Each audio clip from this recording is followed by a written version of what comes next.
Managing money as one person is hard enough, but doing it as a couple takes it to a whole nother level. Actually, arguing about money is one of the main reasons why people end up getting divorced. Fighting over budgets, credit card debts, discretionary spending. Money's emotional, we know this, and being married is hard.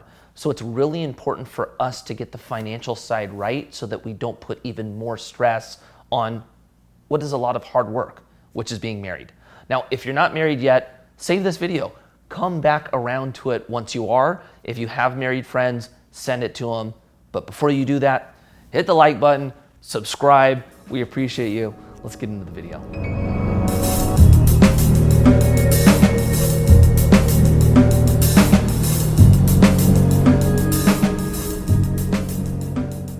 When you start doing research on this topic, you're gonna see a lot around separate versus joint accounts and all the pros and cons with one or the other. We'll make it real simple for you. The big thing you need to know is if you have a joint account with rights of survivorship, it's gonna protect you if someone unfortunately dies. And if you don't have a succession plan and you only have a separate account and somebody dies, it's gonna go to probate. And if you're in the state of California, that can be such a nightmare. Other than that, it really just comes down to your personalities. For my family, we put everything together because it's not really my financial goals, it's not her financial goals, it's our goals together. So that helps us be accountable and kind of forces us to check in with each other to make sure we're headed down the same path together. First thing you want to do as a couple is go over your goals. What are your short-term and long-term goals individually and as a couple? And when you're young, you're usually, pursuing a new job. Maybe you have a passion or even want to start a business. Talk about what those are and how you need to save and invest to make it happen. Also, communicate about how that might impact one another so that you guys are both on the same path to essentially make them happen. This one I can't urge enough. Don't just go over your goals one time. Make sure you're constantly talking about them because this is something that I experienced doing really poorly.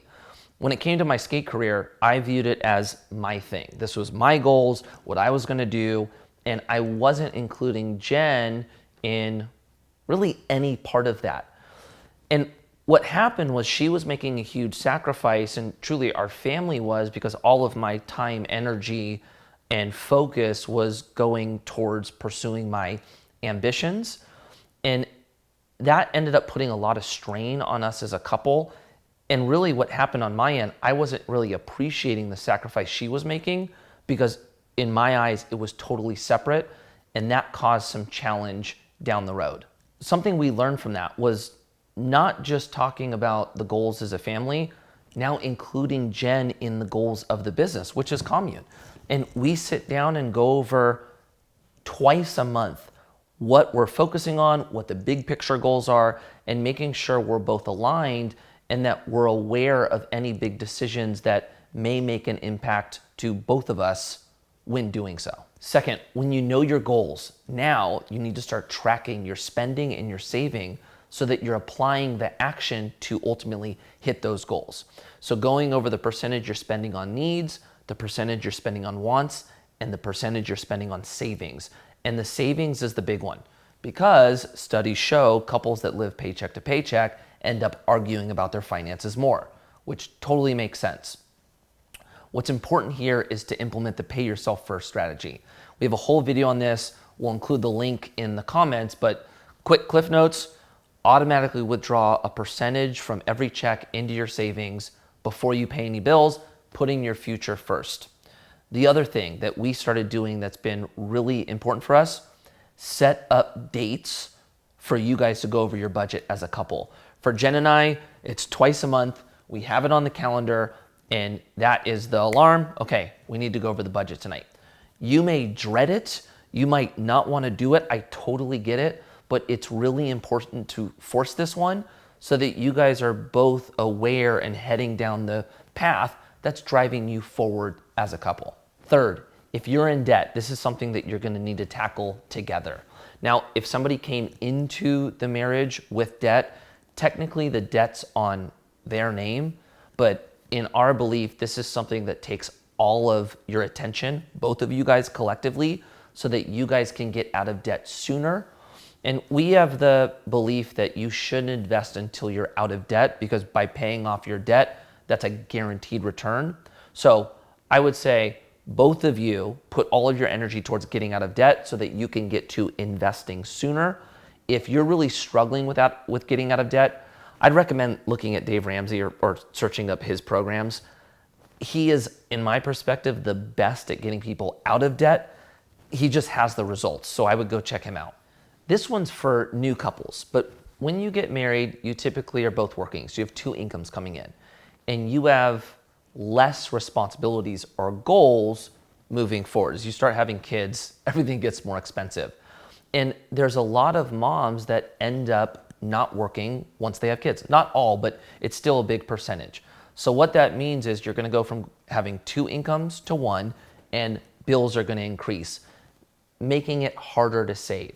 So in that kind of, call it sweet spot, and this isn't to say kids are bad because they're amazing, but there is a window where you can do some damage when it comes to your saving.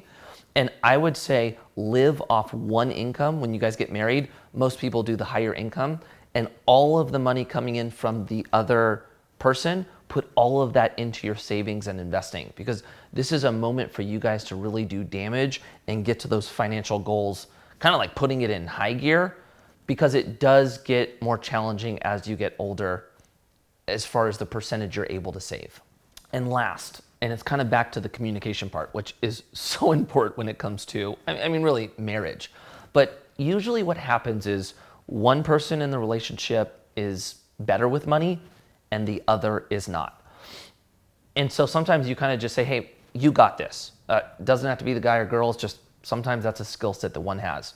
Even if money is the most boring thing in the world, you have anxiety when you deal with it, you just don't want anything to do with it, I would really recommend forcing yourself to do it, because when you get to the point of investing, you are taking on risk. And when you're not aware of the decisions you're making, especially knowing that they could make an impact negatively to the family, you don't want to be blindsided by that. That will actually, I think, create a lot of resentment if all of a sudden your life is impacted by a decision that you weren't really aware of. So don't just let one person tackle the money. It really is important for both of you guys to do it, even if you hate doing it. The return on that force will be huge. So hope this video helps.